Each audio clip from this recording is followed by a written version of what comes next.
Sometimes a stranger's cry for help can resurrect the very soul you thought you'd buried forever. The Mojave sun was setting like a blood orange over Barstow, California, painting the cracked asphalt of Route 58 in shades of amber and regret. Jake Icebox Morrison sat astride his 1987 Harley-Davidson outside Mel's diner, nursing black coffee that had gone cold an hour ago, when the child approached. She couldn't have been more than 12, all knobby knees and frightened amber eyes, but something in her whispered plea cut through 15 years of carefully constructed walls around his heart. "They're following me," she said in accented English, glancing nervously at the black SUV idling across the street. "Please, be my dad." Jake had spent decades as a Hells Angels enforcer, his knuckles scarred from violence he'd tried to forget. He'd walked away from that life after losing everything that mattered, vowing never again to let anyone get close enough to hurt him. But when this trembling girl reached for his hand with the desperate trust of the truly helpless, something ancient and protective stirred in his chest, something he thought had died with his sister Maria 23 years ago. What Jake didn't know was that saving this child would drag him back into a war he'd never truly escaped, forcing him to face the ghosts of his bloodiest chapter. Before we jump back in, tell us where you're tuning in from, and if this story touches you, make sure you're subscribed, because tomorrow I've saved something extra special for you. The hook. Jake's weathered hand moved before his mind could catch up, settling on the girl's narrow shoulder with surprising gentleness. The black SUV's engine rumbled across the street like a predator's growl, and every instinct honed from 30 years of violence told him to look closer at the occupants. Instead, he kept his eyes on the child. "What's your name, sweetheart?" His voice came out rougher than intended. Gravel and cigarettes and too many years of shouting over Harley engines. "Anya," she whispered, stepping closer to his bike. Her clothes were wrong for the desert heat, a heavy wool sweater and dark jeans that hung loose on her small frame. Everything about her screamed runaway, but the fear in her amber eyes suggested something far worse than family troubles. Jake glanced up at the SUV. Tinted windows, no front plates, idling just long enough to be noticed. Amateur hour. In his Angels days, surveillance meant disappearing into the background until you struck. These guys wanted to be seen. "Nanya's a pretty name," he said, loudly enough to carry across the street. "Russian, right? Like your accent." He stood slowly, his 6 feet 3 inches frame unfolding from the Harley like a threat made manifest. Beneath his worn leather vest, old tattoos told stories of violence and brotherhood. A serpent wrapped around a bleeding heart on his forearm, the faded colors of club patches he'd cut away 15 years ago, still ghosting across his shoulders. The girl nodded, pressing against his leg with the desperate trust of prey seeking protection. "My mama. She used to sing to me in Russian. Before—" Her voice broke. Before what? Jake thought, but didn't ask. Not yet. The SUV was pulling away now, tires squealing against asphalt in a display of frustration that made his jaw clench. Whoever these people were, they weren't giving up. They were regrouping. "Come on," Jake said, guiding Anya toward the diner's entrance. "Let's get you something to eat." Mel's Diner was a relic from the 1950s, all red vinyl booths and chrome fixtures that had seen better decades. The dinner crowd was typical for a Tuesday night. Long-haul truckers, a few locals, nobody who'd ask questions about a grizzled biker buying dinner for a scared kid. Jake slid into a corner booth with clear sightlines to the door and parking lot, habits from his enforcer days that 15 years of peace hadn't quite erased. Anya sat across from him, small hands wrapped around a glass of chocolate milk like it was an anchor. She'd ordered pancakes, comfort food, but barely touched them. "How long you been running?" Jake asked quietly, sipping fresh coffee that actually tasted like coffee instead of motor oil. 3 days, maybe 4. She glanced toward the window. "Time, it gets fuzzy when you don't sleep." Jake's chest tightened. He'd seen that hollow-eyed exhaustion before in his sister Maria's face during her final months. The look of someone pushed beyond their limits, surviving on adrenaline and terror. These men following you, they hurt you? Anya shook her head quickly, then hesitated. Not yet, but they hurt others. I saw, she shuddered, abandoning the sentence. Jake leaned forward, lowering his voice. Listen, kid, I don't know what kind of trouble you're in, but this ain't a game. Those guys in the SUV, they'll be back, probably with friends. He studied her face, noting the way her eyes darted constantly to the exits. You got family? Someone I can call? No family. The words came out flat, final. Just me now. Just me now. Christ, how many times had he thought those exact words, after the club betrayed him, after Maria died, after he'd fled to this god-forsaken desert town to disappear? Okay, Jake said, surprising himself. Okay, we'll figure something out. He pulled out his phone, an ancient flip model that made Anya's eyes widen, and scrolled to Sheriff Patricia Valdez's number. Pat was one of the few locals who knew pieces of his past without judging him for it. If anyone could help a kid in trouble, it was her. The phone rang twice before Pat's familiar voice answered. Jake? Little late for a social call. Need a favor, Pat. Got a situation here. He glanced at Anya, who was watching him with desperate hope. Found a kid who might need protective custody. 12 years old, says dangerous people are after her.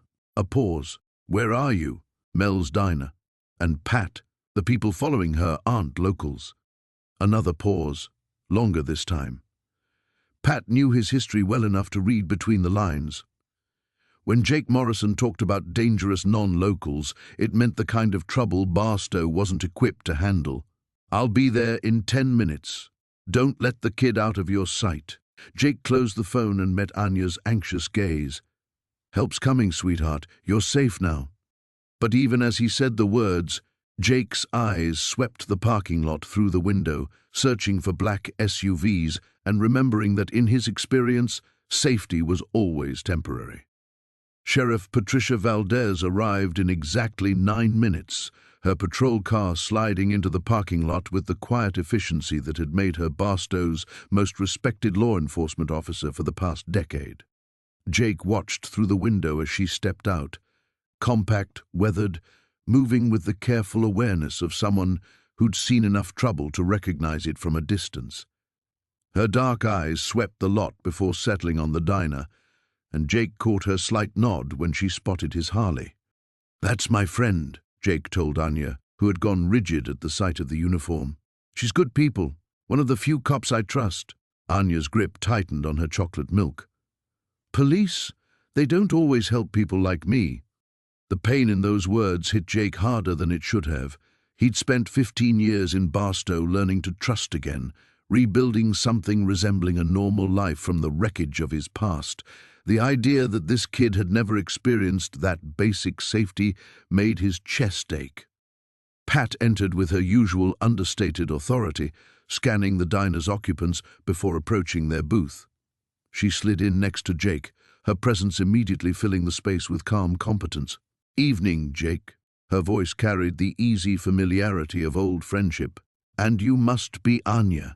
The girl nodded silently, amber eyes wide and watchful. Jake tells me you might be in some trouble, Pat continued gently. Can you tell me what's going on? For the next 20 minutes, Anya spoke in halting sentences about running, about dangerous men, about being afraid. She was careful with details, Jake noticed, smart enough to reveal need without exposing herself completely. Pat listened with professional patience, occasionally asking gentle questions, building trust with the methodical skill of someone who'd coaxed stories from frightened witnesses before. I'll make some calls, Pat finally said. Child services will need to be involved, but I can hold off until morning if you think she's safer here tonight. She met Jake's eyes with unspoken understanding. Your call. Jake looked at Anya, saw the way she'd relaxed slightly during their conversation, how she'd started actually eating her pancakes. The idea of handing her over to the system tonight, when those SUV occupants might still be circling, felt wrong. She can stay at my place, he said, just for tonight, until we figure out next steps. Pat nodded slowly. I'll check the area, make sure our unwanted visitors moved on. But Jake, her voice carried a warning. If this is what I think it might be, based on your past associations, we're gonna need federal help. After Pat left, Jake sat in the diner's fluorescent quiet, watching Anya finish her meal and wondering what the hell he'd gotten himself into. His life in Barstow had been deliberately simple. Work, solitude, the careful construction of days that didn't require violence or adrenaline. Now, looking at this scared kid, he felt something stirring that he'd thought he'd buried with his angel's patch. The drive to his place took 15 minutes through empty desert streets. Jake's house sat on 2 acres outside town, a modest ranch surrounded by Joshua trees and carefully maintained space between himself and neighbors. He'd bought it with cash 14 years ago, drawn to the isolation and the workshop that would become Morrison's garage. It's not much, he said, leading Anya through the front door, but it's safe. The interior reflected 15 years of intentional simplicity, worn leather furniture, a few books, tools organized with mechanical precision. No photographs, nothing that spoke of the past. The only decorative element was a small wooden cross on the mantel, Maria's, from their childhood home in Oakland. Anya moved carefully through the space, taking in details with the sharp awareness of someone accustomed to evaluating potential threats and escape routes. You live here alone? Yeah, been that way for a while. Jake grabbed clean sheets from the linen closet. You can take the guest room. Door locks from the inside. As he made up the bed, Jake found himself remembering other scared kids he'd encountered during his Angels years. Most of them he'd ignored. Survival meant focusing on club business, not civilian problems. But there had been a few, the ones who'd reminded him too much of Maria, where he'd bent the rules, where his humanity had slipped through the cracks in his armor. Jake? Anya's voice was small in the doorway. Why are you helping me? He paused, tucking hospital corners with hands that had once broken bones, that had held Maria while she died, that had rebuilt carburetors and lives with equal precision. How could he explain that helping her felt like maybe, finally, using those hands for something purely good? Because somebody should, he said simply, and because running alone is harder than it needs to be. That night, Jake lay awake listening to the desert wind and the distant sound of trucks on the interstate, thinking about how quickly a quiet life could become complicated. In the guest room, Anya slept the exhausted sleep of someone who'd been running on empty too long. For the first time in years, Jake Morrison felt genuinely needed. Jake woke to the sound of breaking glass. 3:15 a.m. according to the bedside clock, and his body was already moving before his brain fully engaged. Old instincts from club days when sleep meant vulnerability. He rolled from bed, bare feet silent on hardwood, and grabbed the .45 from his nightstand. 15 years of peace hadn't dulled reflexes honed by decades of violence. The hallway stretched ahead, moonlight cutting silver rectangles across the floor. Anya's door was closed, no sound from within. The breaking glass had come from the kitchen, deliberate, not accidental. Someone wanted him awake. Jake pressed against the wall, weapon raised, and eased toward the living room. Through the kitchen doorway, he could see shattered remains of the window above the sink, desert wind stirring curtains like ghostly fingers. But no movement, no immediate threat, too quiet. Then he heard it, the soft scrape of footsteps on his back deck. Multiple sets, professional spacing. These weren't tweakers looking for easy cash. This was a coordinated approach by people who knew their business. Jake.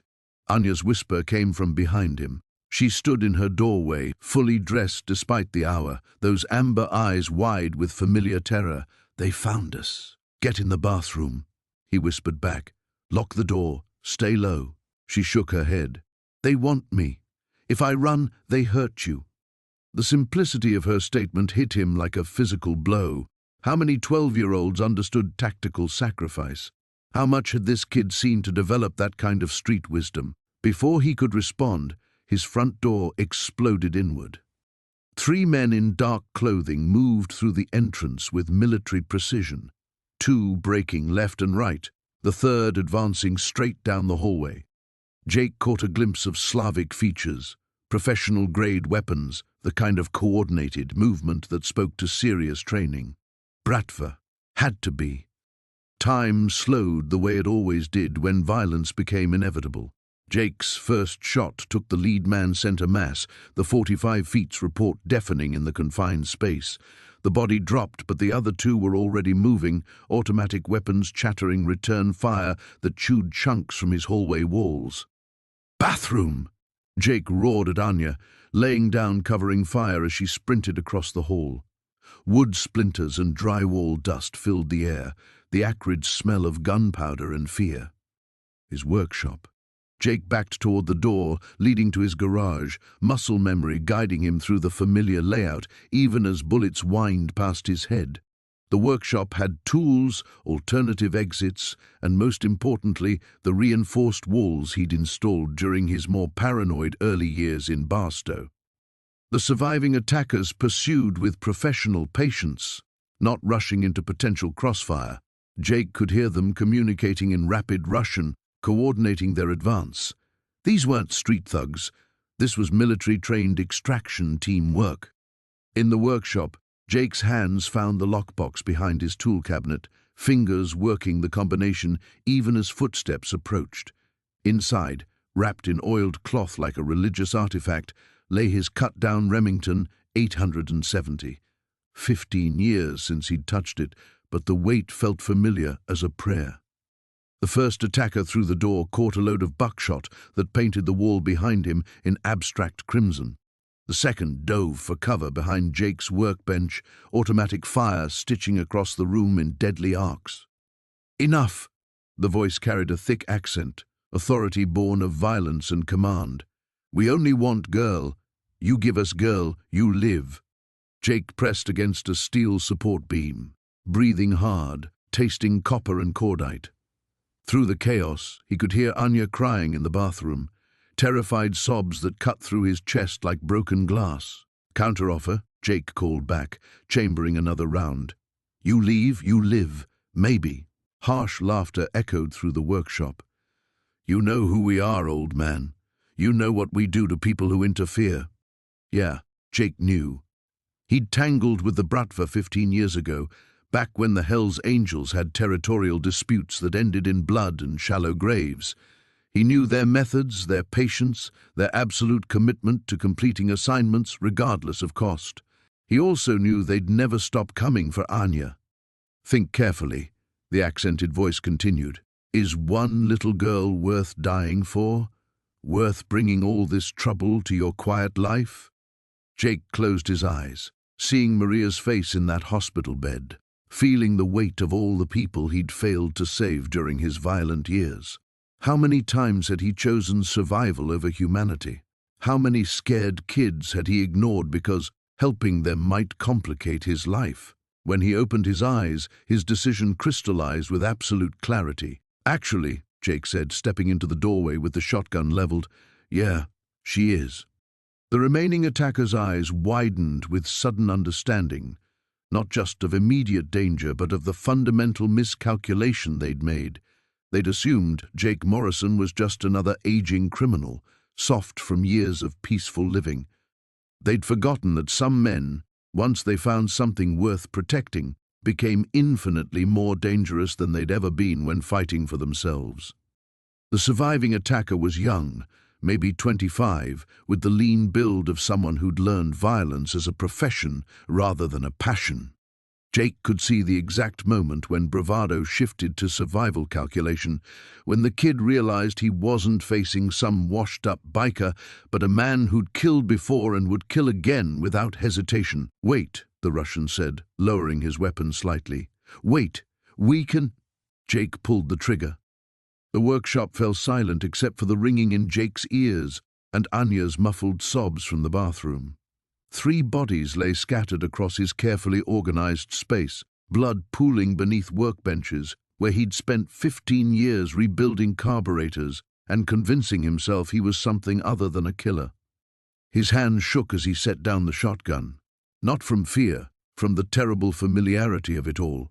The weight of bodies, the copper smell of spilled blood, the way violence felt like slipping on an old jacket that still fit perfectly despite years in the closet.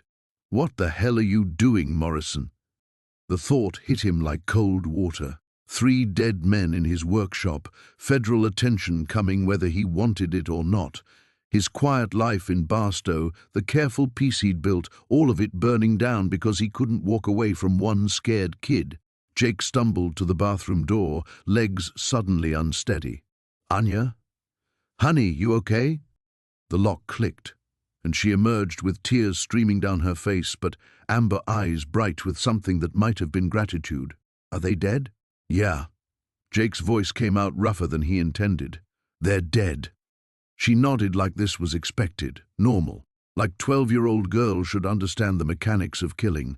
The wrongness of it made Jake's chest tight. "There will be more," she said quietly. "There are always more. Always more." Jake sank into his kitchen chair, suddenly feeling every one of his 58 years. He'd spent 15 years running from exactly this, the endless cycle of violence, the way protecting one person inevitably meant killing others, the crushing weight of decisions that destroyed lives even when they saved them. His phone buzzed. Text message from Pat Valdez. Heard shots. "Everything okay?" Jake stared at the screen, thumb hovering over the keypad. He could text back that everything was fine, buy himself time to dispose of the bodies, clean up the mess. He'd done it before, back in his Angels days. Make 3 trained killers disappear without a trace.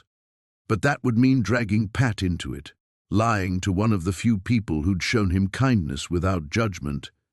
It would mean becoming once again the man he'd spent 15 years trying not to be. "Jake?" Anya touched his arm with small, cold fingers. "What happens now?" "What happens now?" Good question. In the old days, the answer would have been simple: clean up, disappear, start over somewhere else. Jake Morrison was good at starting over. He'd done it when he left the club, done it when he came to Barstow, done it every time his past threatened to catch up with his present. But running meant leaving Anya behind, meant abandoning her to whatever federal bureaucracy or witness protection program might or might not keep her safe from people who'd tracked her across state lines and killed 3 men trying to retrieve her. Jake looked at the bodies scattered across his workshop floor, then at the frightened girl who'd somehow become his responsibility. For 15 years, he'd told himself that his violent past was just that, past. That Jake Icebox Morrison was dead and buried beneath the quiet life of a small-town mechanic. Tonight had proven how thin that fiction really was. "I don't know," he admitted, surprised by his own honesty. "I honestly don't know." His phone buzzed again. "Pat," more insistent Jake, "answer me. Are you hurt?" 3 bodies. Federal investigation coming. The Bratva knowing his location, his real name, probably his entire history. His workshop, the place where he'd found something resembling peace, now a crime scene that would bring attention from agencies that might recognize Jake Morrison as more than just a helpful citizen. And through it all, Anya watching him with those 2 old eyes, waiting for him to decide whether he was the kind of man who saved children or the kind who saved himself. Jake's thumb moved over the phone keypad, typing slowly, 3 dead Russians in my workshop, need cleanup and federal contact. Girl is safe. He stared at the message for a long moment before hitting send. Once Pat got that text, there would be no going back, no quiet life, no careful distance from the violence that had shaped him. Just Anya, and whatever came next, and the terrible certainty that Jake Morrison, mechanic, recluse, reformed killer, had just chosen the harder path when survival would have been so much simpler. The response came within 30 seconds, Pat's phone buzzing back: federal team en route. "Don't touch anything. You did the right thing." Jake almost laughed at that last part. The right thing. He looked around his workshop, blood splattered across tool cabinets, 3 bodies cooling on concrete where he'd once found peace rebuilding engines, and wondered when doing the right thing had started feeling exactly like doing the wrong thing for better reasons. What did you tell them? Anya asked, reading something in his expression. The truth. Jake slipped the phone into his pocket, surprised by how final that sounded. Help's coming, she nodded, but her amber eyes held skepticism born of hard experience. Help doesn't always come for people like me. It will this time. The words carried more conviction than Jake felt, but something in Anya's posture relaxed slightly. She trusted him, he realized. This scared kid who'd seen enough violence to recognize professionals who understood tactical thinking and survival calculus, she'd decided Jake Morrison was worth believing in. That trust felt heavier than the bodies in his workshop. 20 minutes later, headlights swept across his property. Not the single beam of Pat's cruiser, but the coordinated arrival of multiple vehicles. Through his kitchen window, Jake watched black SUVs disgorge federal agents in tactical gear, their movements precise and purposeful. Behind them came Pat's familiar Crown Vic, followed by what looked like a mobile command unit. That's a lot of people, Anya observed, pressing close to the window. Yeah. Jake's throat felt dry. Lot of people. The first agent through his door was a woman in her 40s, compact and sharp-eyed, with the bearing of someone accustomed to crime scenes. She flashed credentials without really expecting them to be read.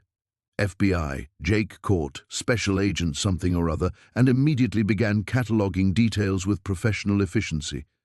Mr. Morrison? Agent Sarah Chen, FBI. Sheriff Valdez briefed me on the situation. Her gaze moved to Anya, expression softening slightly. And you must be our witness. Witness. Not victim, not refugee, witness. Jake filed that choice of words away. The workshop's through here, he said, leading them toward the carnage he'd created. 3 men, all armed. They came for the girl. Agent Chen stepped carefully around the blood, photographing angles and positions with methodical precision. 2 other agents followed, measuring distances and bagging evidence. Jake watched them work, remembering similar scenes from his Hells Angels days, but those had been investigations to avoid, not cooperate with. Tell me about the attackers, Chen said, not looking up from her documentation. Anything distinctive? Accents, tactical training, specific equipment? Russian accents, military-style coordination, professional weapons. Jake paused, then added, Bratva, most likely. This wasn't random. That got Chen's attention. She looked up sharply, reassessing Jake with new interest. You're familiar with Russian organized crime? Old history. How old? Jake met her gaze steadily. Old enough that I thought it was dead and buried. Apparently I was wrong. Chen nodded slowly, processing implications. In the background, crime scene techs worked with quiet efficiency, transforming Jake's workshop from his private sanctuary into evidence in a federal investigation. Every tool, every bloodstain, every detail that had made this space his own, all of it now belonged to the system he'd spent 15 years avoiding. Mr. Morrison, Chen said carefully, based on what Sheriff Valdez told me about tonight's events, and considering the level of coordination we're seeing from these attackers, I think it's safe to say your quiet life in Barstow is officially over. The bluntness of it hit harder than Jake expected. He'd known it intellectually. The moment he'd sent that text to Pat, he'd crossed a line that couldn't be uncrossed. But hearing it stated so matter-of-factly made the reality inescapable. What happens to Anya? He asked. That depends. We'll need to debrief her, understand exactly what she knows and why these people want her badly enough to mount this kind of operation. Chen glanced toward the kitchen where Anya sat with a female agent, answering questions in quiet, careful sentences. But, given the resources they're deploying, witness protection is probably the minimum starting point. Witness protection, federal oversight, a new identity in some anonymous suburb far from desert wind and the simple rhythm of fixing broken engines. Jake had built his Barstow life deliberately, choosing isolation and honest work over the complexities that came with caring about people. Now, watching strangers catalogue the destruction in his workshop, He understood that caring had consequences that couldn't be managed or controlled. "Mr. Morrison?" Agent Chen's voice carried a different tone now, less official, more human. For what it's worth, 3 trained killers against one man protecting a child? Most people would have handed her over. Jake looked through the doorway at Anya, saw her glance up and offer him a small, tentative smile despite everything. Despite the blood and fear and the federal agents transforming their brief sanctuary into evidence. "Most people," he said quietly, "never had a sister." The workshop door stood open behind him, desert air mixing with the copper scent of spilled blood. 15 years of careful peace gone in one night. But Anya was alive, and sometimes that had to be enough, even when it felt like everything. Agent Chen disappeared into the kitchen where Anya sat, leaving Jake alone with the systematic destruction of his sanctuary. Crime scene techs moved through his workshop like surgical instruments, dissecting 15 years of careful solitude with cameras and evidence bags. Every piece of his rebuilt life catalogued, measured, transformed into case file material. Pat Valdez found him standing in the doorway, watching strangers handle his tools. "Jake." "Sheriff, you holding up okay?" Jake gestured at the blood-stained concrete where he'd once felt something resembling peace. "Define okay." Pat nodded, understanding the weight of destroyed sanctuaries. "Chen wants to move you and the girl to a secure location while they process all this. Federal safe house, probably Phoenix. And then—" "That's above my pay grade." Pat's expression softened. "But Jake, whatever your history with these people, whatever brought this to your door, you saved that kid. That counts for something." Before Jake could respond, Agent Chen emerged from the kitchen with a grim expression that suggested Anya's debriefing had yielded more complications than solutions. She gestured for Jake to join them at his kitchen table, where Anya sat very still, amber eyes reflecting the overhead light like a trapped animal's. "We have a problem," Chen said without preamble. "Anya's situation is more complex than a simple witness protection case." Jake settled into the chair beside Anya, noting how she instinctively leaned closer to him. "Complex how?" Her father wasn't just a federal witness. He was Viktor Kozlov, former FSB operative who defected with intelligence about a trafficking network that reaches into federal agencies. Chen's voice carried the weight of institutional nightmare scenarios. When he was killed 3 weeks ago in Denver, Anya didn't just lose her father. She became a walking liability to people with badges and clearances. The implications hit Jake like cold water. "You're saying federal agents might be involved?" "I'm saying we can't trust normal channels." Chen glanced at Anya, who watched this conversation with the resigned expression of someone accustomed to adults discussing her fate. "Standard witness protection protocols assume the threat comes from outside the system. This requires alternative approaches." Jake felt the familiar weight of impossible decisions settling on his shoulders. "What kind of alternative approaches?" "The kind that operate outside official oversight, independent contractors, private security with no federal connections." Chen paused, studying Jake's reaction. "People with specific skill sets who don't ask questions about funding sources or authorization levels. Mercenaries, criminals." The shadow world Jake had spent 15 years trying to escape Chen was essentially asking him to dive back into the darkness, dragging Anya with him, because the light had been compromised by the very people meant to protect witnesses like her. "There's another option," Chen continued quietly. "We have contacts in the Hells Angels community, former members who've established consulting relationships with federal agencies, off-the-books arrangements for situations requiring unconventional resources." Jake's blood went cold. "You want to use my old club connections? Your former brothers have infrastructure. The Bratva can't easily penetrate. Safe houses, communication networks, personnel with combat experience, and absolute loyalty." Chen's voice carried the clinical tone of someone proposing a tactical solution rather than asking a man to resurrect his buried past. One phone call from Jake "Icebox" Morrison, and Anya disappears into a protection network that exists completely outside federal systems. The kitchen fell silent except for the distant murmur of crime scene techs cataloguing destruction. Jake stared at his hands, scarred from 15 years of honest mechanics work, stained tonight with blood from 3 dead Russians. Those same hands had once worn Hell's Angels rings, had shaken on deals that moved drugs and weapons across state lines, had pulled triggers in service to brotherhood and territory. "Jake?" Anya's voice, small and uncertain. "What are Hell's Angels?" How to explain 15 years of carefully buried history to a 12-year-old girl. How to describe the brotherhood that had shaped him, the violence that had defined him, the loyalty that had nearly destroyed him. How to tell her that the man she'd chosen to trust had once been everything decent people warned their children about. "They're people I used to know," Jake said finally.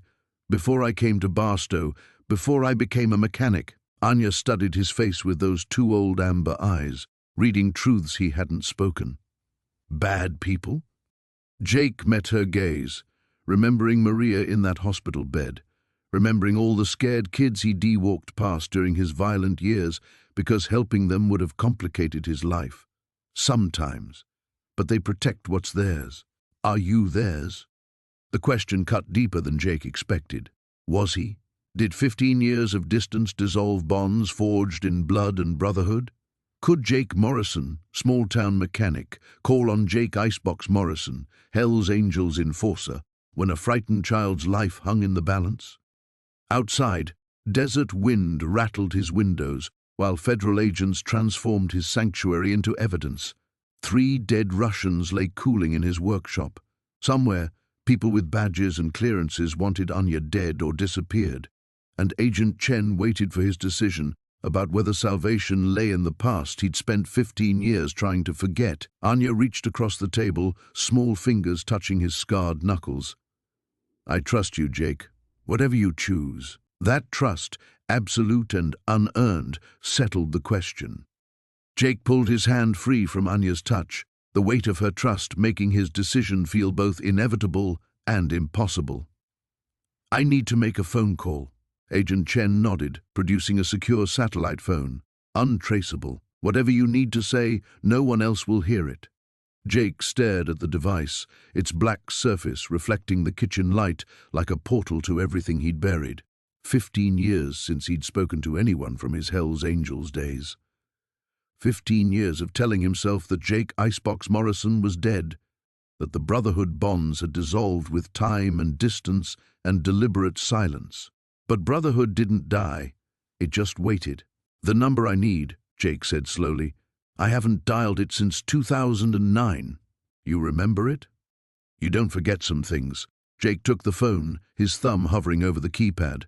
"Tommy Reaper Castellano. If he's still breathing, he's still my brother." The name hung in the air like a summoning. Agent Chen made notes while Anya watched with those amber eyes that saw too much. Outside, crime scene techs continued their systematic cataloging, but the kitchen felt suspended in time. Jake Morrison, small-town mechanic, about to resurrect Jake Icebox Morrison, Hell's Angels enforcer for the first time in 15 years.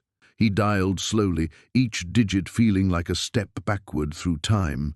The phone rang once, twice. "This better be death or federal indictment." Tommy's voice, rough with cigarettes and decades of shouting over motorcycle engines, exactly as Jake remembered.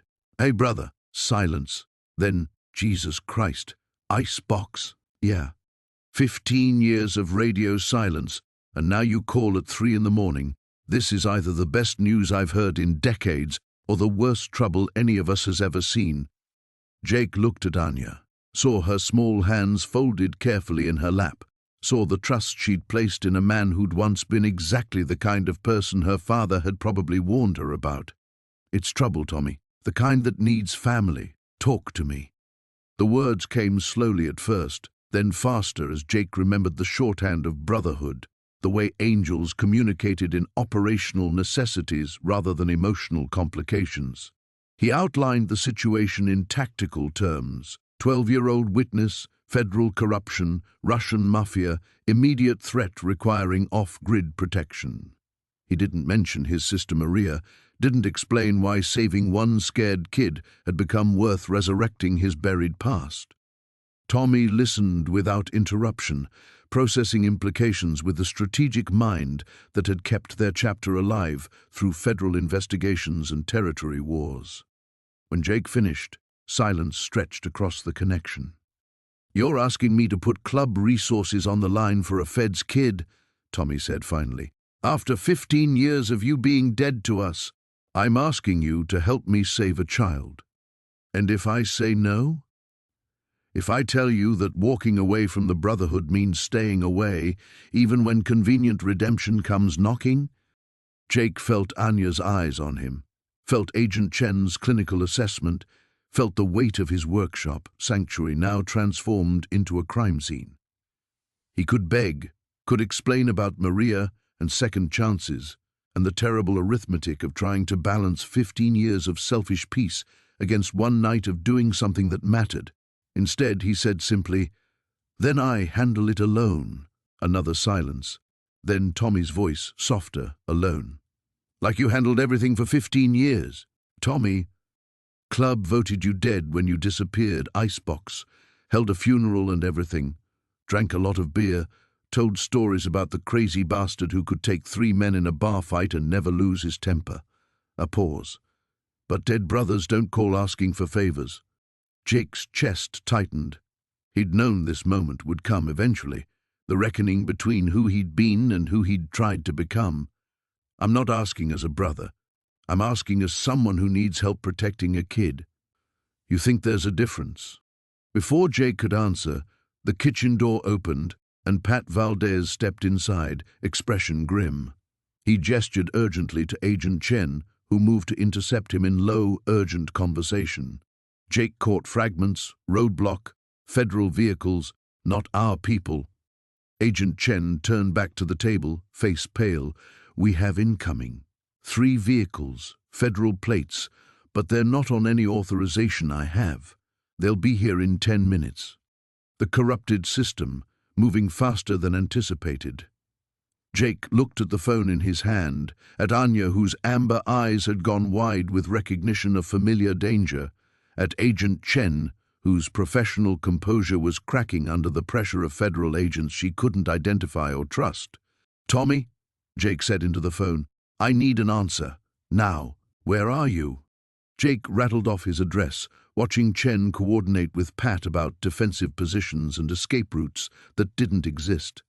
His workshop was a crime scene, his house surrounded by federal agents who might be allies or enemies, and somewhere in the desert night, more federal agents, possibly corrupt, were approaching with unknown intentions. 20 minutes, Tommy said. "Hold your ground, brother. The cavalry's coming."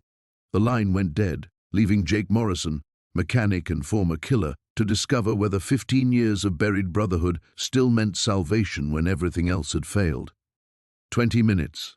Jake stared at the dead phone in his hand, calculating impossible mathematics. 3 vehicles of unknown federal agents, 10 minutes out. Tommy and whatever resources he could mobilize, 20 minutes away. The arithmetic of survival had never been Jake's strength. He'd always been better at the immediate violence that came after planning failed. "We need to move," Agent Chen said, but her voice carried the hollow certainty of someone who knew they had nowhere to go. "If these are corrupted agents, they'll have federal authorization to override local law enforcement." Pat Valdez's radio crackled with updates from his deputies. "Roadblocks established, but they're federal. My boys won't be able to hold them long without creating an interstate incident." Jake watched Anya's face drain of color, saw her small hands begin to tremble as familiar terror replaced the brief safety she'd found in his kitchen. This was what she'd lived with for 3 weeks, the constant knowledge that help and harm wore the same badges, that rescue and capture arrived in identical vehicles with equal authority. "How many men do you have here?" Jake asked Chen. 4 agents, plus Pat's 2 deputies. But if these incoming agents have legitimate federal orders, even fabricated ones, we can't engage without destroying everyone's careers. The weight of institutional paralysis. Jake remembered this from his Hells Angels days, the moments when rules and protocols became chains that bound good people while evil moved freely through legal loopholes. The difference was that at Angels had never pretended the rules applied to them. "What about your workshop?" Pat suggested desperately. "Could we barricade? It's a crime scene filled with bodies." Jake cut him off. Not exactly defensible. Through the kitchen window, Jake could see the faint glow of approaching headlights on the desert highway.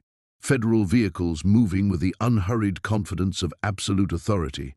No sirens, no urgency, just the steady approach of people who knew their targets had nowhere to run. Anya stood suddenly, her chair scraping against the kitchen floor. "I should go with them." "What?" Jake turned sharply. "If they want me, and you can't fight them because they're federal agents, then I should go. To protect you." Her voice carried the terrible resignation of someone who'd learned that survival sometimes meant surrender. "My father always said that good people shouldn't suffer for trying to help." The simplicity of it cut through Jake like a blade.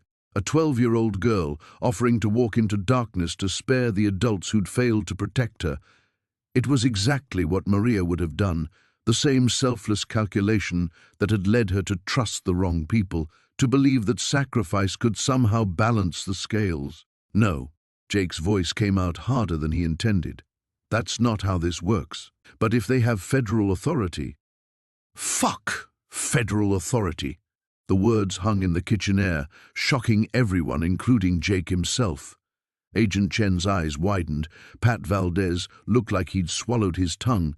Anya stared with a mixture of surprise and something that might have been hope. Jake stood, feeling something shift inside him. Not the resurrection of Jake Icebox Morrison exactly, but the emergence of something that had been building since Anya first whispered those desperate words outside Mel's diner. "Chen, how many rounds you carrying?" "Standard sidearm. 2 spare magazines. But Morrison, we can't—" "Pat, service weapon plus my backup piece." Pat's voice was uncertain. "Jake, what are you thinking?" What was he thinking? That 15 years of playing by rules had gotten him exactly what following rules always got: good people trapped while predators moved freely. That somewhere out there, Tommy was mobilizing resources that operated outside legal constraints, because sometimes survival required abandoning the comfort of official protection. That Anya deserved better than another adult who chose institutional safety over doing what was right. "I'm thinking," Jake said slowly, "that federal agents don't normally approach crime scenes in unmarked vehicles without coordinating with local law enforcement. I'm thinking that legitimate agents don't move on witness locations without proper authorization. And I'm thinking that if these people were here to help Anya, they wouldn't be coming in the middle of the night like thieves." The headlights were closer now, maybe 5 minutes out. Jake could feel the familiar weight of decision settling on him, the moment when talking ended and action became the only language that mattered. "So, what's the plan?" Chen asked, though her tone suggested she already knew she wouldn't like the answer.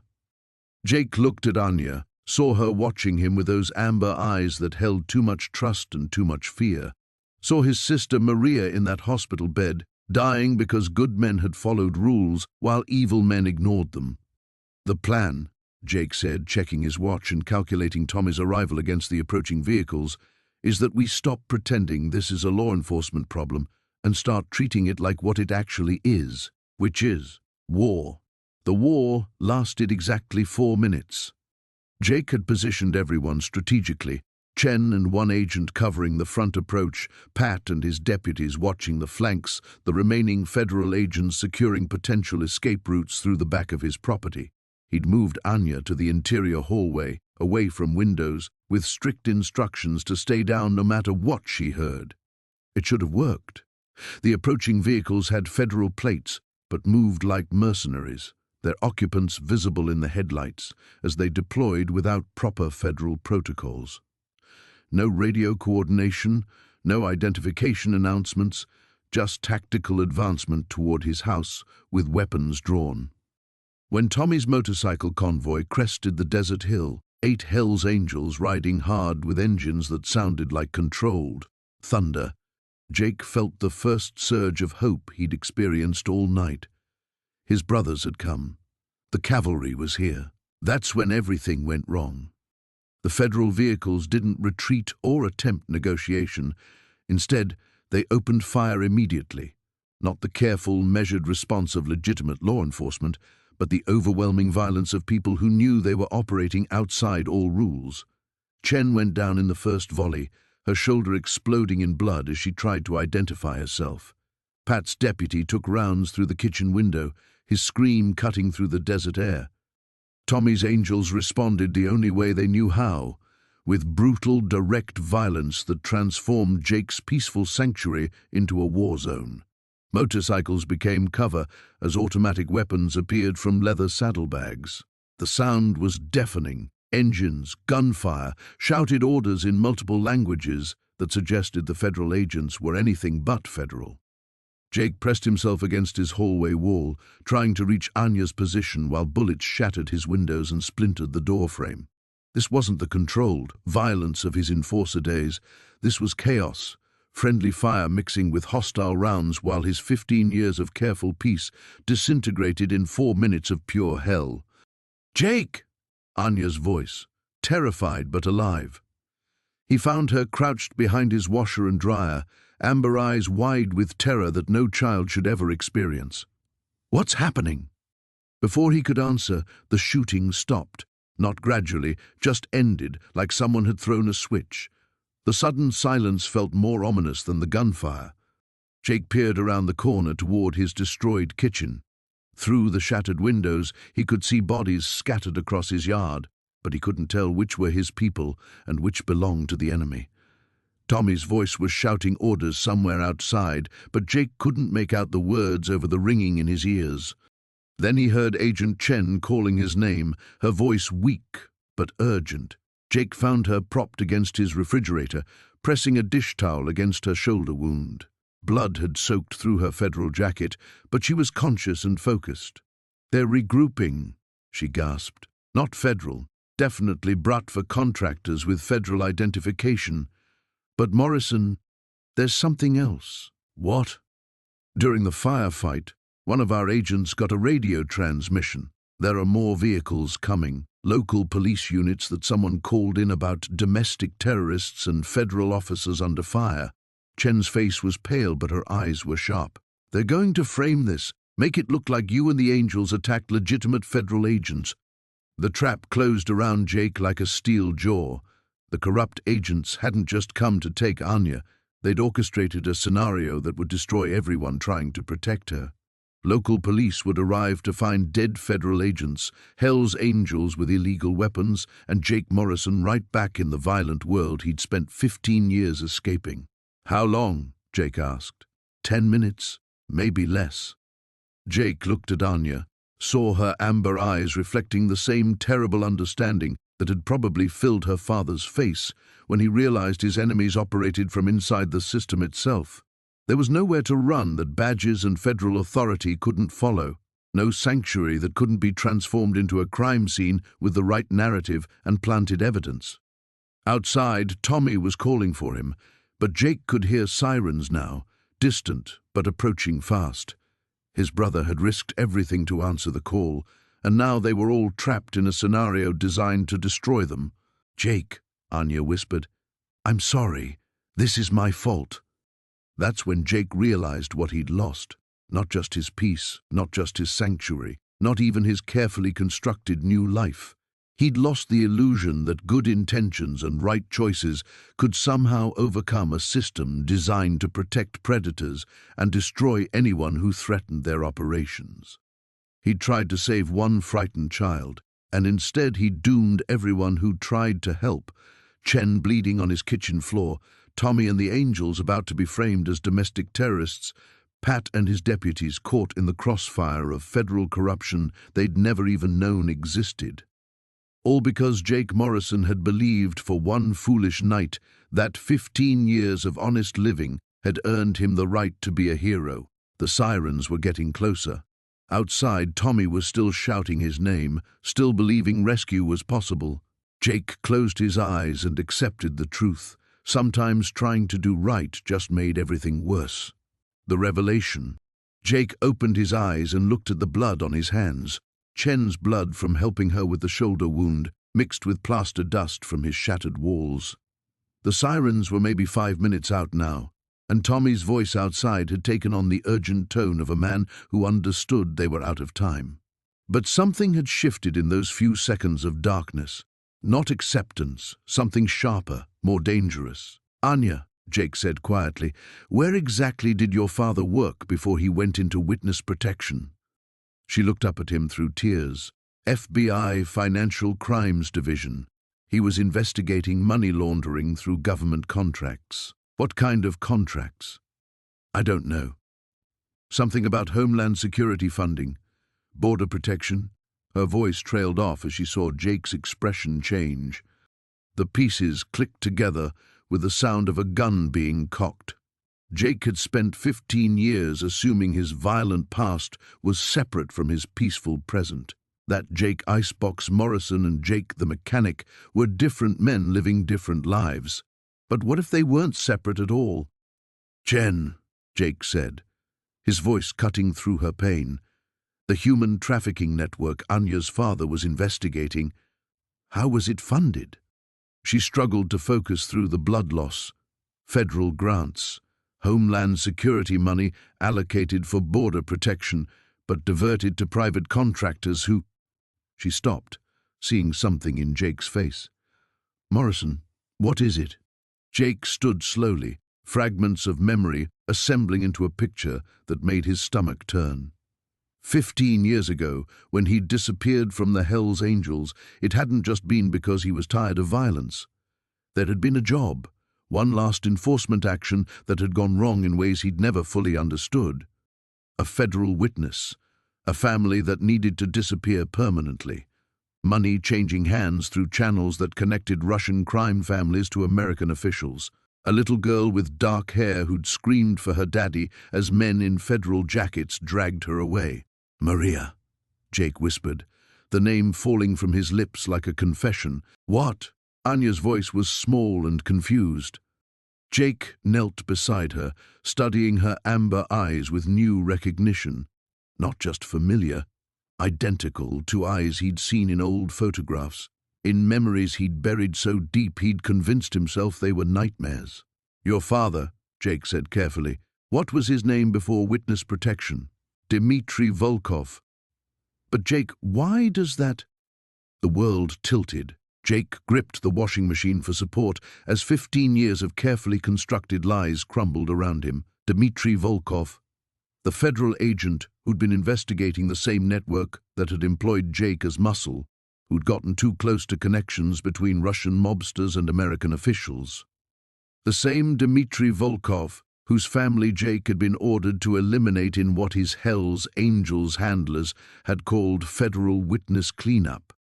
The job Jake had walked away from, the reason he'd disappeared into the desert, the source of nightmares that had driven him to build a life as far from violence as possible. It had all been connected to the terrified child now looking at him with complete trust. "Jesus Christ!" Tommy's voice came from the kitchen doorway. Jake turned to see his brother standing amid the destruction, leather jacket torn and bloody, face grim with the knowledge that police sirens meant their time had run out. "We need to move, brother. Now." But Jake couldn't move.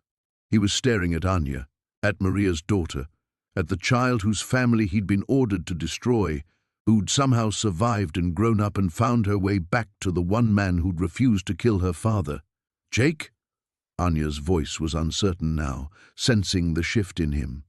"You look like you've seen a ghost." She had no idea that she was the ghost, the living reminder of every choice that had driven him into exile, every death he'd refused to cause, every reason he'd tried to become someone better. The sirens were closer now, maybe 2 minutes out. Through his shattered windows, Jake could see Tommy's Angels mounting their bikes, preparing for the kind of running gun battle that would end with everyone dead or imprisoned. Chen was watching him with the sharp eyes of someone trained to read people in crisis. "Morrison, whatever you just figured out, we need to deal with it later, right now." "No." Jake's voice cut through everything, Sirens, motorcycle engines, the distant sound of approaching vehicles. Right now, we deal with it right now. He looked at Anya, saw 15 years of his life rearranging themselves into a pattern that made terrible sense. She wasn't just a random child who needed protection. She was the reason he'd left the Angels, the living embodiment of every choice he'd made to become someone worthy of redemption. And the corrupt agents hunting her weren't just protecting a trafficking network.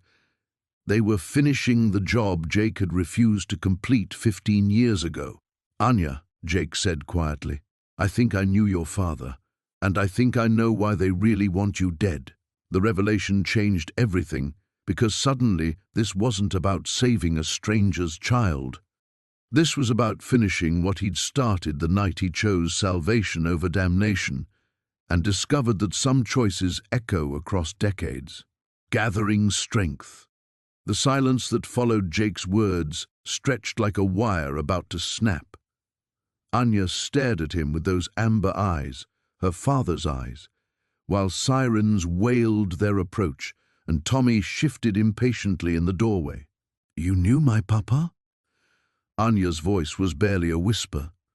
Jake felt the weight of 15 years pressing down on him. "Not the way you think. I was sent to—" He stopped, looking at this 12-year-old girl who trusted him completely, who had no idea that the man she'd begged to protect her was the same man who'd been ordered to destroy her family. "I was supposed to hurt him. Instead, I walked away. That's why I left the Angels." Chen struggled to sit up straighter, her face pale but focused. "Morrison, if you were involved in the original contract on Volkov's family, then the people hunting Anya aren't just finishing the job. They're cleaning up loose ends. You're as much a target as she is." "Which means," Tommy said from the doorway, "that running isn't going to solve anything. They'll keep coming until everyone who knows about this is dead." He looked directly at Jake. "So, what's the play, brother?" Jake stood slowly, feeling something crystallize inside him. For 15 years, he'd been running from Jake Icebox Morrison, trying to bury that man under layers of honest work and peaceful living. But maybe that had been the mistake. Maybe some fights couldn't be won by good men following rules. "The play is we stop running." Jake's voice carried a certainty that surprised everyone, including himself. "Chen, how many federal agents do you actually trust? In this situation? Maybe 3. Everyone else could be compromised." She winced as she adjusted her position. "But Morrison, even clean agents have to work within the system, and the system is what's protecting these people. Then we work outside the system." Jake turned to Tommy. "How many brothers can you get here in the next hour?" Tommy's grin was sharp and dangerous. "Depends. We talking about a rescue operation or something more permanent?" The sirens were less than a minute away now. Jake could see the glow of police lights reflecting off his workshop walls, painting everything in red and blue chaos. They were out of time for planning, but maybe that was better. Maybe the best decisions came when you had no choice but to trust instinct.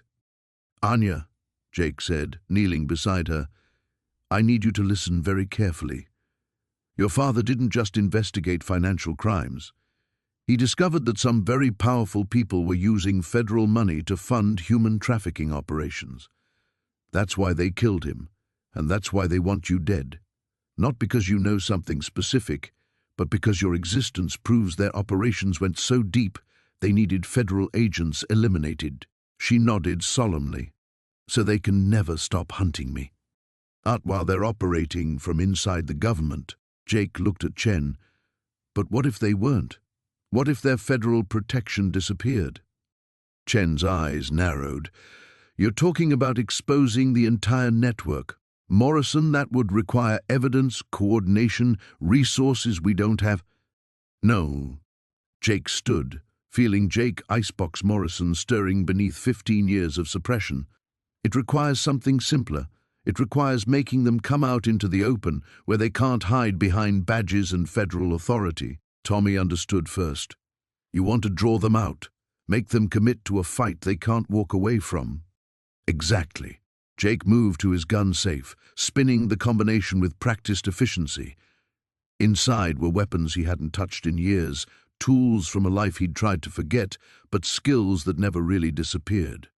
They've been hunting us with legal protection, using federal authority as cover.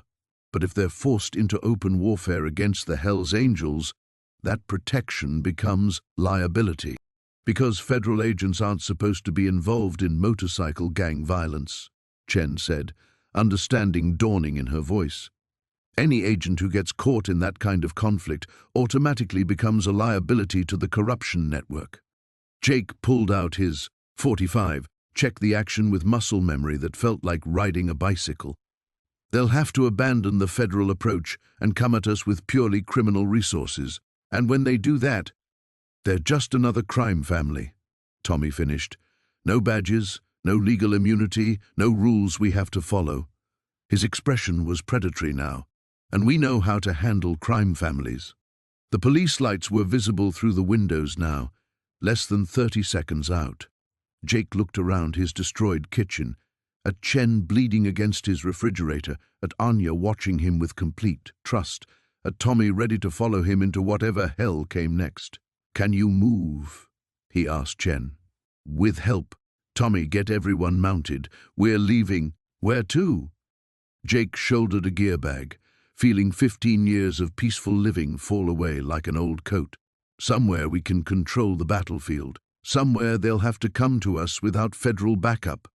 As they helped Chen to her feet and prepared to disappear into the desert night, Jake felt something he hadn't experienced in 15 years. The absolute clarity that came with embracing violence as a tool for justice. The hunters were about to become the hunted. The desert compound squatted in the darkness like a fortress of rust and defiance, 40 miles southeast of Barstow, where the Mojave swallowed civilization whole. Jake hadn't been to the old Hells Angels safe house in 8 years, but his hands found the hidden key by muscle memory, fingers tracing the familiar grooves worn into the lock by decades of desperate arrivals. "Jesus, Jake," Tommy breathed as they helped Chen through the reinforced door. "I forgot how much this place looks like the end of the world." It did.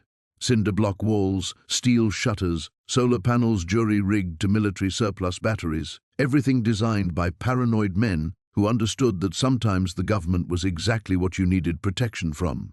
The main room smelled like motor oil and old leather, dominated by a poker table where Jake had once watched 3 different federal raids get planned over cheap whiskey and cheaper cigarettes.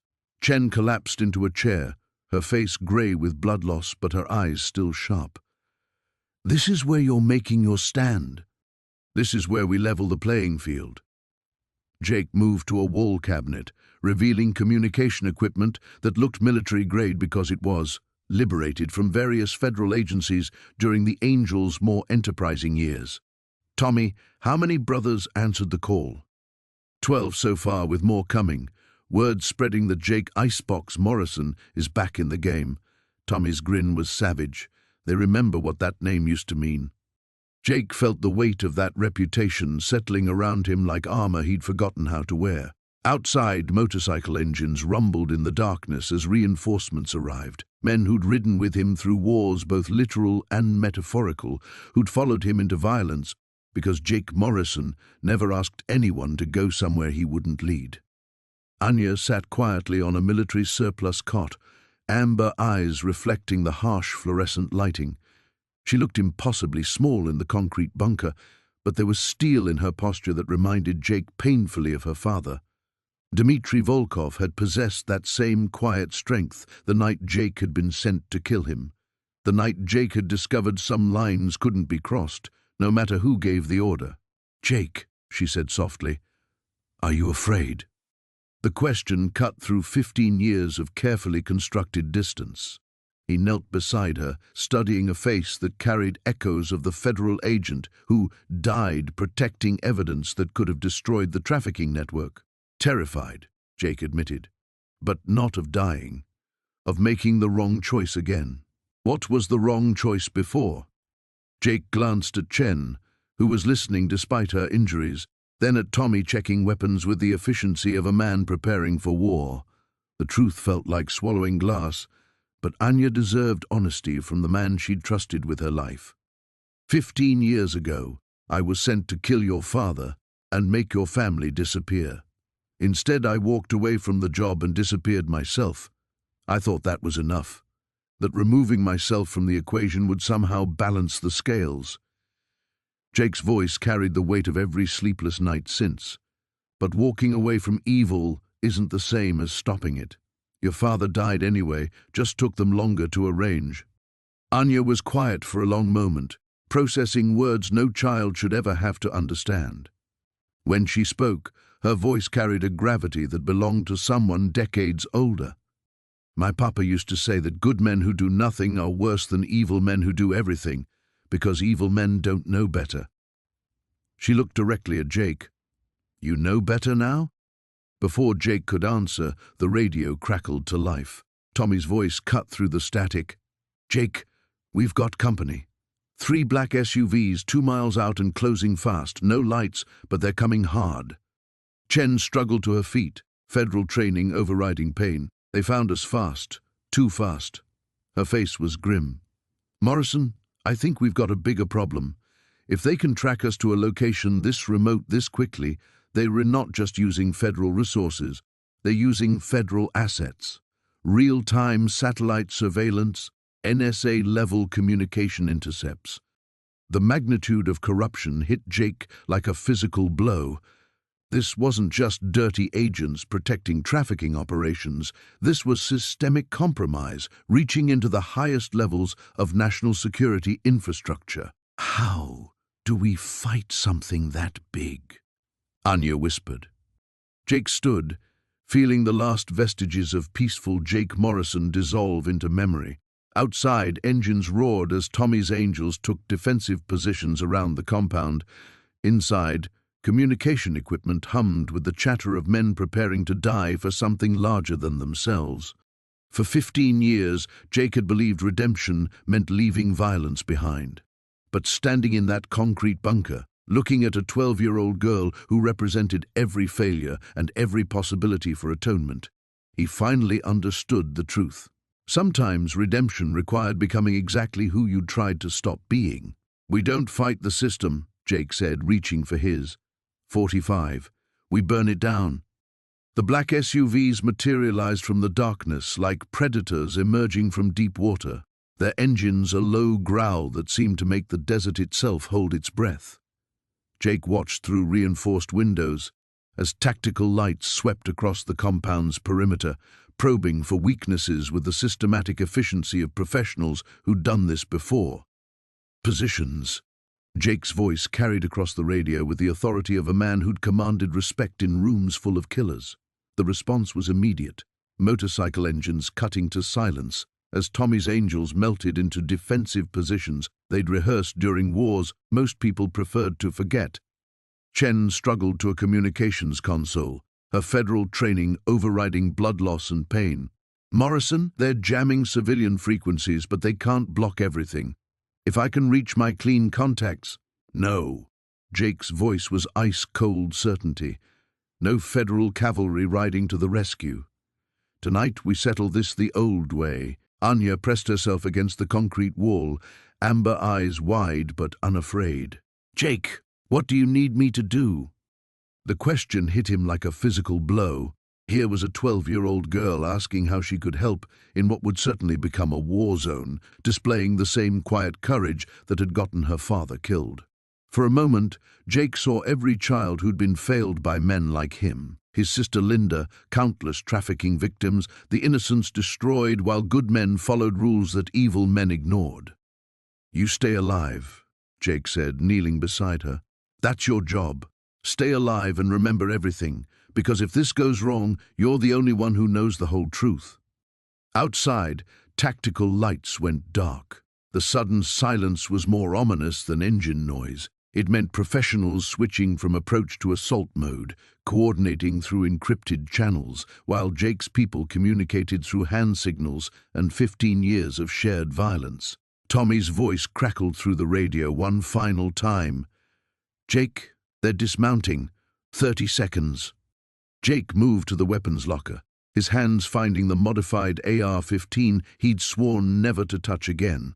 The familiar weight felt like greeting an old friend who'd led him down dark paths, necessary, deadly, and completely without conscience. Chen, kill the lights. The compound plunged into darkness. As emergency power shifted to night vision systems the Angels had installed during more paranoid years. Through military-grade optics, Jake could see figures moving with tactical precision. 12 men in Federal-style gear, but moving too smooth, too coordinated to be regular agents. These were contractors, mercenaries hired to do work that official personnel couldn't be connected to. The realization crystallized everything Jake had begun to understand. This wasn't government corruption. This was government outsourcing, federal authority hiring private killers to eliminate problems that couldn't be handled through legal channels. Anya wasn't being hunted by rogue agents. She was being eliminated by a system that had decided her existence was inconvenient. Movement, east wall. Tommy's voice was barely a whisper. Jake could see them now.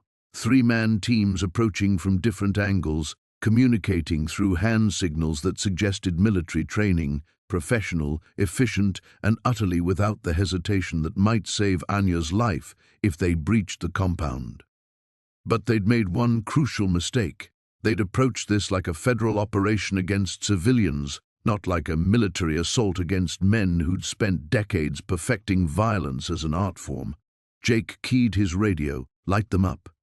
The night exploded into chaos as Tommy's Angels opened fire from concealed positions, muzzle flashes strobing across the desert like deadly lightning. The tactical precision of the assault team disintegrated as they found themselves caught in overlapping fields of fire from men who understood that rules of engagement were luxuries for people who expected to survive. Through his scope, Jake watched the lead contractor dive for cover behind a concrete barrier, already coordinating a counterattack through throat mic communications. These weren't amateurs who'd panic under fire.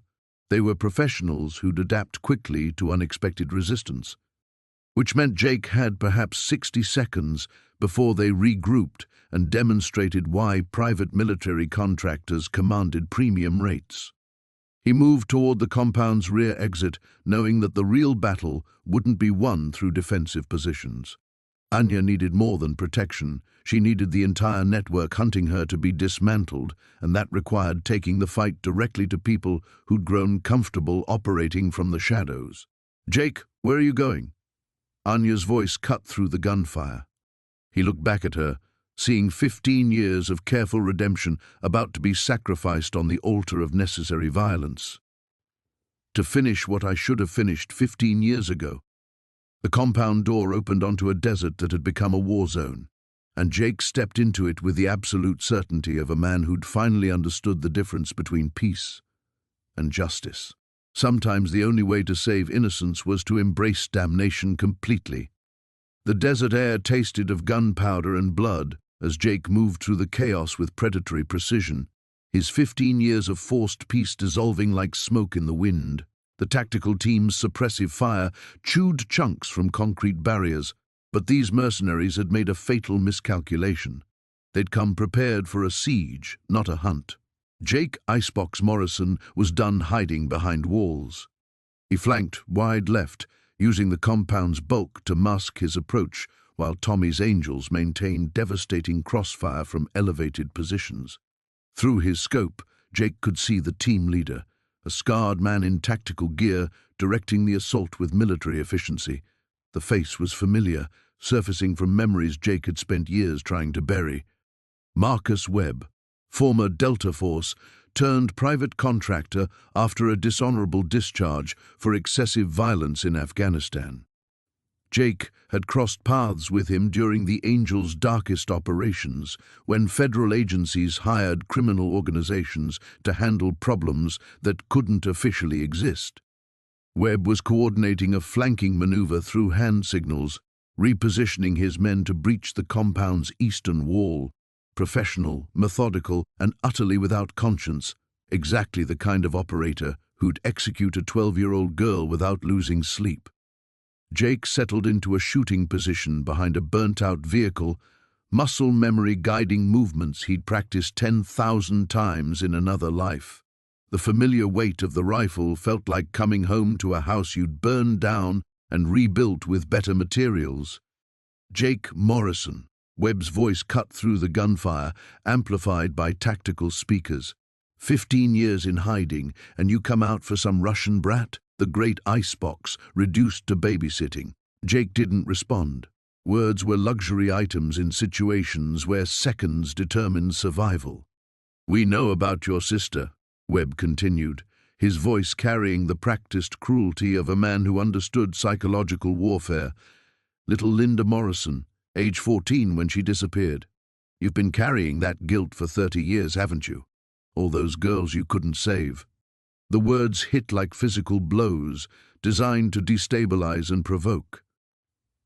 Jake felt rage building in his chest, not the hot anger of impulse, but the cold fury of absolute purpose.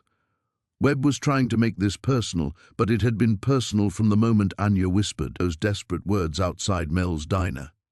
Movement in his peripheral vision, 2 contractors breaking cover to advance on the compound's rear entrance. Jake tracked the lead figure through his scope, breathing steady despite his heart hammering against his ribs. At this range, with this wind, the shot required the kind of precision that came from embracing violence as a spiritual practice. He squeezed the trigger with the certainty of a prayer answered by damnation. The contractor dropped instantly, his partner diving for cover behind inadequate concealment. Jake was already moving before the echo faded, changing position with the fluid efficiency of a predator who'd survived because he understood that static targets died first. "Persistent bastard," Webb's voice carried grudging respect now. "But you're outnumbered, outgunned, and fighting for a lost cause. The girl dies tonight, Morrison. The only question is whether you join her." Jake settled into a new firing position, closer now to Webb's command post. Through his scope, he could see the team leader's face clearly, cold eyes scanning for threats while coordinating his men's advance. This was the moment 15 years had been leading toward, the choice between the man Jake had tried to become and the man this situation demanded. Webb raised his rifle toward the compound where Anya waited, and Jake felt something crystallize inside him with diamond hardness. No more running, no more letting evil men make the rules while good men followed them. Jake Morrison had spent 15 years trying to find redemption through peace. Tonight, Jake Icebox Morrison would find it through war. He moved from cover with the absolute certainty of a man who'd finally understood his purpose. Webb spun toward him, recognition flashing across scarred features as he realized the cornered animal had become the hunter. "You should have stayed hidden," Webb snarled, bringing his rifle around. "Probably," Jake agreed, closing distance with deadly intent. "But some things are worth going to hell for." The 2 men faced each other across 30 feet of desert wasteland, weapons trained with professional precision, while gunfire echoed around them like thunder from an angry god. In that crystalline moment, Jake saw everything with perfect clarity. Anya's amber eyes, his sister's face, every failure and every possibility for atonement balanced on a trigger's edge. Webb fired first, but Jake was already moving, muscle memory and killing instinct combining in a deadly ballet choreographed by violence and perfected through necessity. The desert night exploded into muzzle flashes and concrete dust as 2 killers settled a debt 15 years in the making. In the compound behind them, a 12-year-old girl waited for salvation that could only come through absolute damnation. Jake felt Webb's bullet tear through his left shoulder as he dove right, the familiar burn of copper and lead mixing with desert sand beneath his hands. The wound was clean, through muscle, missing bone, but blood was already darkening his shirt as he rolled behind a concrete barrier. Webb advanced with predatory confidence, knowing he'd scored first blood. "Getting slow in your old age, Icebox. Time was you'd have put 3 rounds center mass before I cleared leather." Jake pressed his back against concrete, feeling warmth spread down his arm. The shoulder would hold for what needed doing, but each movement sent lightning through damaged muscle. He'd taken worse and kept fighting, The difference was, 15 years ago he'd fought for money, territory, respect. Tonight he fought for something infinitely more valuable. Tommy, status, Jake whispered into his radio. We're holding, but barely. Lost Rodriguez and Finn. These bastards are professionals. Tommy's voice was tight with suppressed pain. Jake, whatever you're doing out there, do it fast. Through gaps in the barrier, Jake could see Webb flanking wide, using covering fire from his remaining men to close the distance. Professional movement, textbook execution. But professionals operated according to predictable doctrine, and Jake had spent 15 years learning to think outside the rules that govern civilized warfare. He pulled the pin on his last grenade, not to kill, but to create chaos. The explosion sent debris flying as Jake broke cover, moving not away from Webb but directly toward the sound of gunfire where Tommy's Angels were making their stand. Because he'd realized the truth that changed everything, this wasn't about eliminating a threat. This was about sending a message. Jake burst through the compound's rear entrance to find Chen hunched over communication equipment, blood staining her federal jacket as she worked with desperate intensity. Anya sat beside her, small hands steady as she helped maintain connections, Chen's injuries made difficult. Jake! Anya's relief was immediate. You're hurt. I'm functional. Jake moved to the weapons locker, pulling out the heavy ordnance he'd hoped never to use again. Chen, please tell me you reached someone who gives a damn. Better. Chen's smile was savage despite her pain. I reached 3 someones.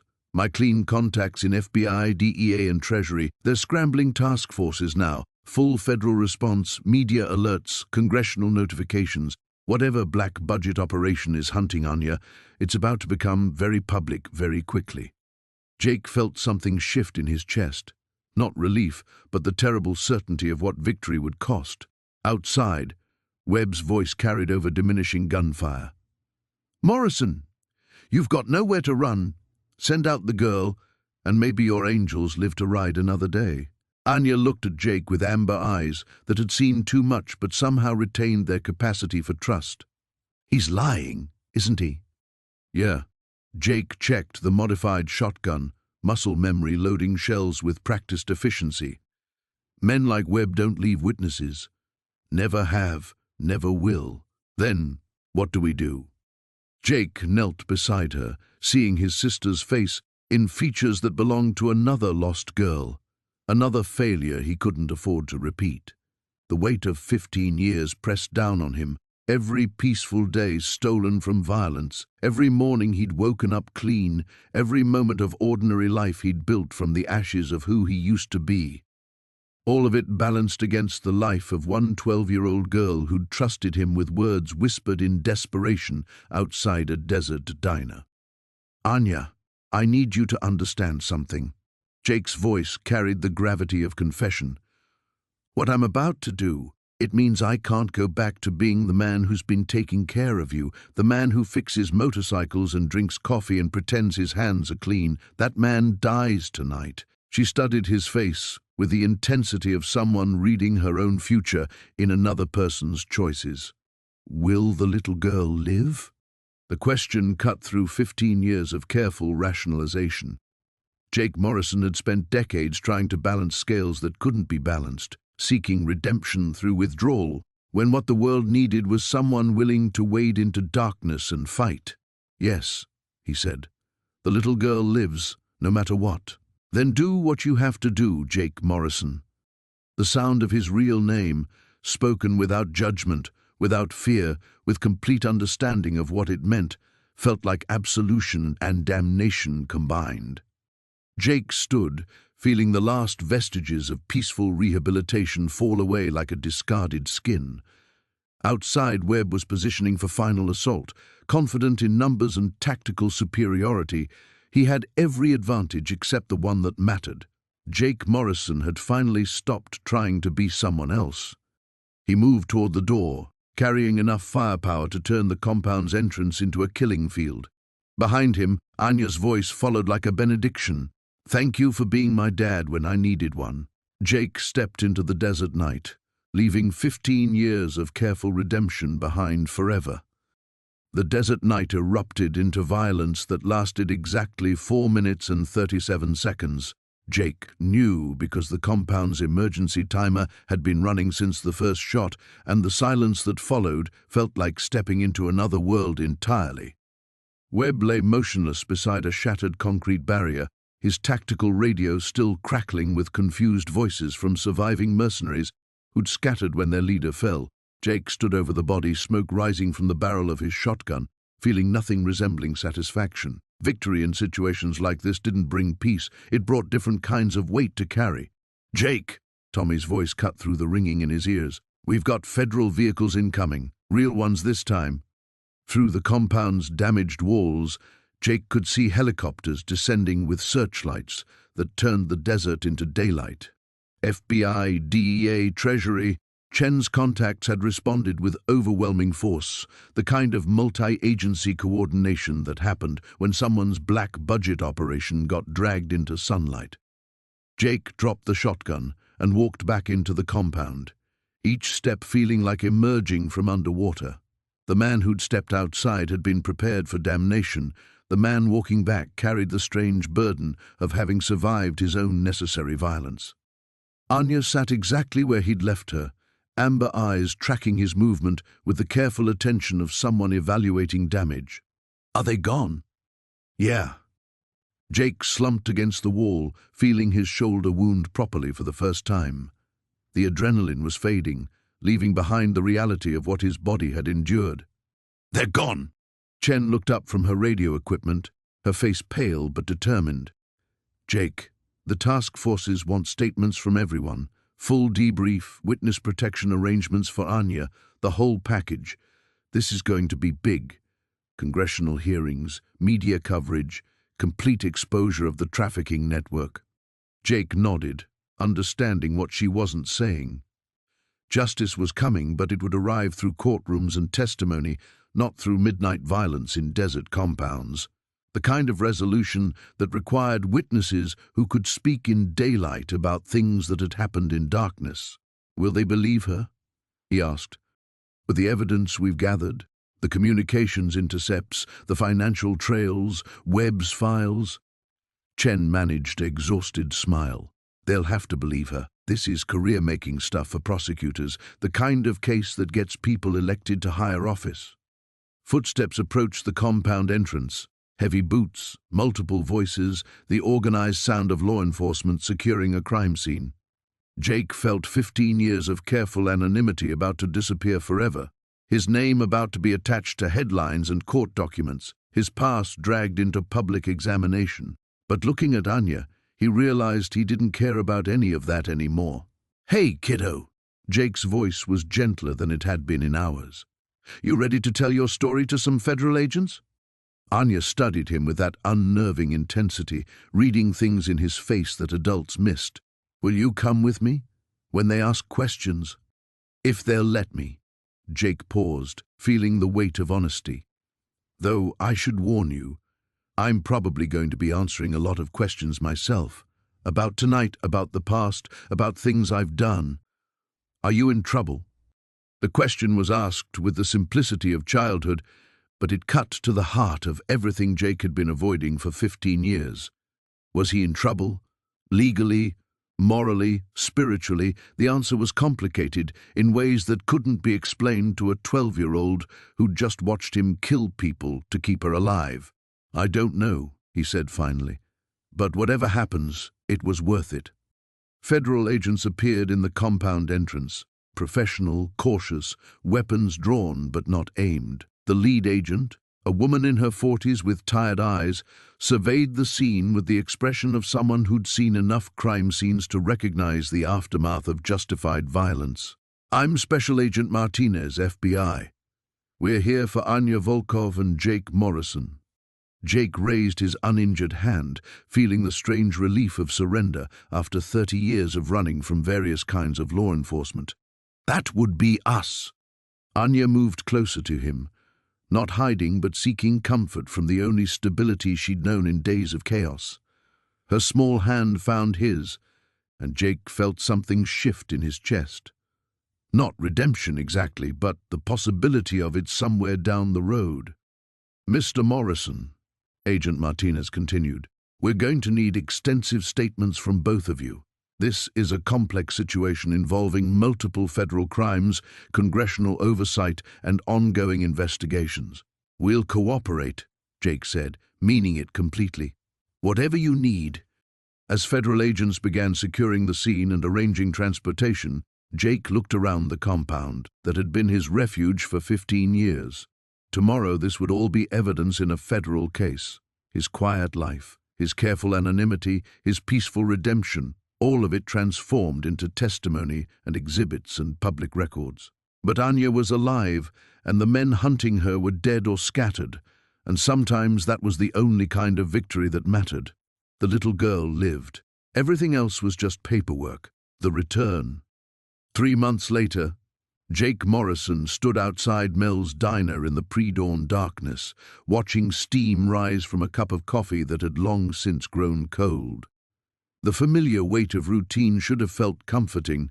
Same parking spot, same time, same ritual of solitude before the world woke up. Instead, everything felt different, like returning to a house where all the furniture had been moved 3 inches to the left. The federal agents had finally finished with him 2 weeks ago. Testimony completed, depositions recorded, congressional hearing concluded with handshakes and assurances that his cooperation would be remembered favorably. The media had moved on to fresher scandals, and the trafficking network, what remained of it after arrests and suicides and mysterious disappearances, had collapsed into fragments too small to threaten anyone. Justice, they called it. Jake supposed that was accurate enough. Behind him, the bell over Mel's door chimed as Rosie arrived for the morning shift. She'd been tiptoeing around him since his return, treating him with the careful respect reserved for war veterans and recovered addicts, people who'd seen too much to pretend normal conversation still applied. "Coffee's getting cold," she observed, settling beside him with her own cup. "Yeah." Jake dumped the contents into desert sand that had absorbed Stranger Things. "Hard to concentrate lately." "Heard from her?" Jake nodded. Anya called twice a week from her new life in witness protection. Different name, different coast, different everything except the amber eyes that still held more understanding than any 12-year-old should carry. The calls were monitored, scripted, carefully managed by federal marshals who understood the delicate balance between safety and human connection. "She's doing good. School's challenging, but she's smart. Makes friends easy." Jake paused, remembering last night's conversation. "Asked if I was okay, kids in federal protection, fake identity, new family, and she's worried about me." Rosie studied his profile with the intensity of someone reading weather patterns. "Are you okay?" The question everyone kept asking. Like trauma was a broken bone that healed on predictable schedules. Jake understood their concern. He'd killed 7 people in one night, dragged his past into public scrutiny, transformed from anonymous mechanic into newspaper headlines. By any reasonable measure, he should be struggling with the transition. Instead, he felt something approaching peace for the first time in decades. "Tommy stopped by yesterday," Jake said instead of answering. "Club's been getting calls. People with problems, situations the law can't handle. Word's gotten out that the Angels helped take down a trafficking ring. You interested?" Jake considered this. 3 months ago, the idea of returning to anything resembling his old life would have terrified him. Now, standing in the desert dawn with blood on his permanent record and his face in FBI files, the prospect felt like natural evolution rather than dangerous regression. Maybe, but different this time. No colors, no territory wars, no profit margins, just... Jake searched for words that wouldn't sound naive. Maybe there's a way to be what I used to be, but for better reasons. The bell chimed again as early customers began arriving. Jake recognized the faces, workers heading to construction sites, long-haul truckers grabbing coffee for the road, people living ordinary lives in the spaces between violence and consequence. For 15 years he'd tried to disappear into their world, convinced that redemption required abandoning everything he'd been. Now he understood the fundamental flaw in that thinking. "Anya asked me something during our last call," Jake said.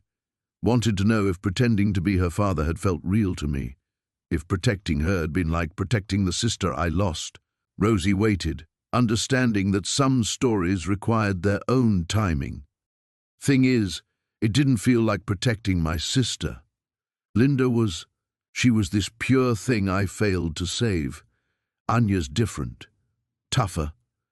She doesn't need saving so much as she needs someone willing to stand between her and the world when it gets too dangerous. Jake finished his fresh coffee, feeling morning heat beginning to build despite the early hour. Somewhere to the east, Anya was probably getting ready for school under a name he'd never know, protected by marshals who'd never understand what those desperate words outside this diner had meant to a broken man trying to buy redemption through withdrawal from the world. I spent 15 years thinking I needed to become someone else to make up for who I'd been, Jake said finally. Turns out, maybe I just needed to become a better version of who I already was. His phone buzzed with a text from Tommy. Got a situation.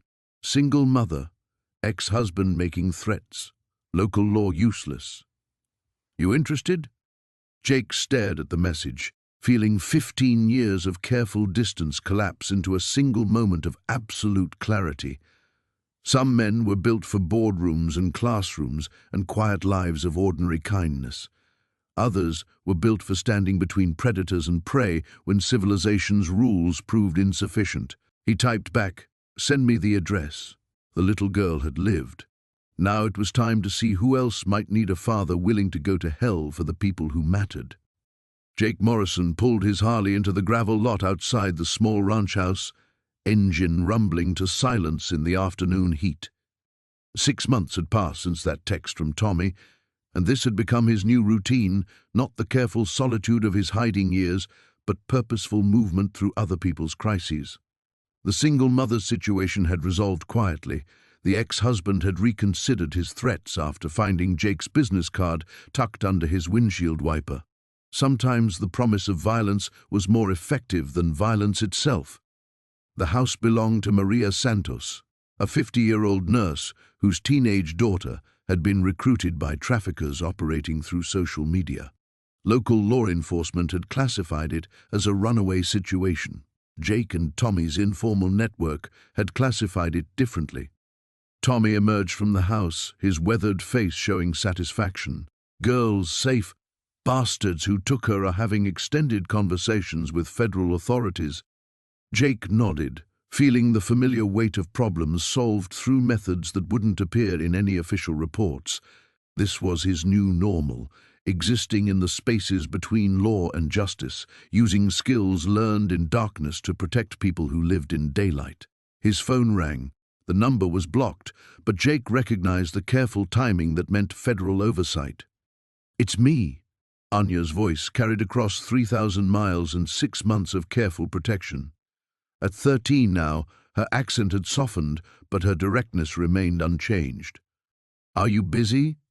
"Never too busy for my favorite federal witness." Jake walked away from Tommy, seeking privacy for conversations that still felt like stolen time. "How's school?" "Boring. I'm ahead of everyone in mathematics." A pause. "Jake, I've been thinking about something." "What's that, kiddo?" "The night at the compound, when you said the man who fixed motorcycles would die, you were wrong.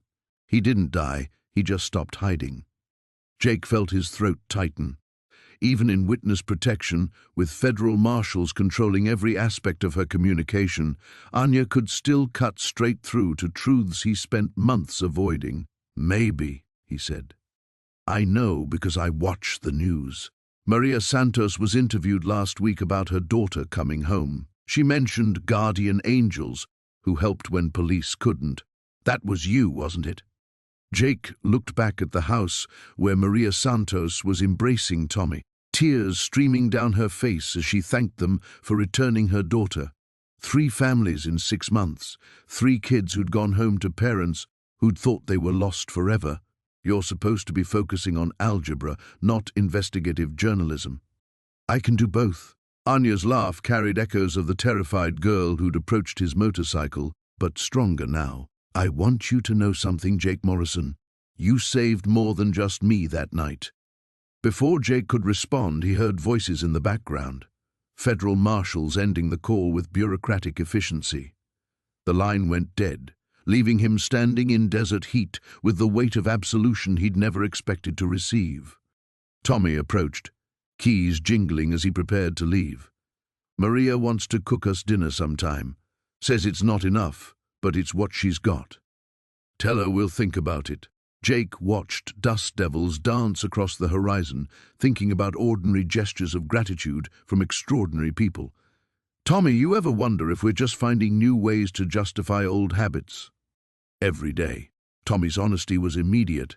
"But then I think about that girl getting to grow up at home instead of in some basement in Tijuana, and the philosophy stops mattering much." Jake's phone buzzed with a new message: 14-year-old missing in Phoenix. Parents think trafficking, local PD overwhelmed. "Can you help?" He stared at the screen, feeling the familiar pull of other people's nightmares, calling for solutions that existed outside normal channels. 6 months ago, he'd thought redemption meant finding peace. Now he understood it meant finding purpose. "You taking it?" Tommy asked, reading over his shoulder. Jake typed back, "On my way." As they mounted their bikes, Tommy called over the engine noise, "You know what Anya told me during her testimony? Said you proved that sometimes the best fathers are the ones who choose to be, not the ones who have to be." Jake kick-started his Harley, feeling 15 years of careful redemption transform into something more dangerous and more necessary. The desert highway stretched ahead, leading toward Phoenix and another family's crisis, another chance to stand between predators and prey. The little girl had lived, and she'd taught him that survival wasn't enough. Sometimes you had to live loudly, purposefully, with the full weight of who you'd always been transformed into who you chose to become. Jake Morrison rode east toward whatever nightmare waited, carrying the blessing of a daughter he'd claimed for one desperate night and would protect for the rest of his life. The road ahead promised everything he'd spent decades avoiding: danger, violence, the terrible clarity of necessary action. It felt like coming home.